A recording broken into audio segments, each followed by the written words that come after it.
एक लड़की थी आमिना, कॉलेज जाती थी, लेकिन लोग उसके हिजाब पर हंसते थे। ये क्या पहन रखा है, गर्मी में हिजाब, तुम पागल हो क्या? लेकिन आमिना ने कभी जवाब नहीं दिया। वो कहती थी, मैं अपने रब की रजा के लिए हिजाब करती हूँ, दुनिया की नजर नहीं, अल्लाह का नजर चाहिए।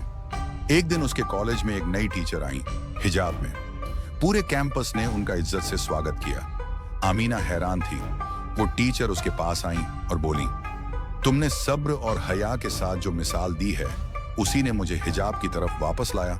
आज आमिना एक सम्मानित इस्लामी वक्ता है। वो कहती है, हिजाब सिर्फ कपड़ा नहीं, ये अल्लाह का हुक्म है और हर हुक्म में बरकत छुपी होती है। हिजाब से न सिर्फ इज्जत मिलती है, बल्कि अल्लाह का कुर्ब भी। क्योंकि जब तुम दुनिया के लिए नहीं, सिर्फ अल्लाह के लिए कुछ करती हो, तो दुनिया तुम्हारी कद्र खुद करने लगती है। और ए नबी, तुम ईमानदार औरतों से कह दो कि अपनी नजर झुकाकर रखें और अपनी हया की हिफाजत करें। सूरह अन-नूर आयत 31।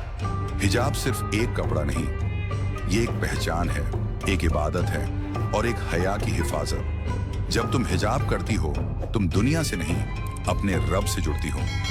अगर आप भी हिजाब की इज्जत और बरकत पर यकीन रखती हैं, तो इस वीडियो को लाइक करें, शेयर करें और कमेंट में लिखें, हिजाब मेरी हया है।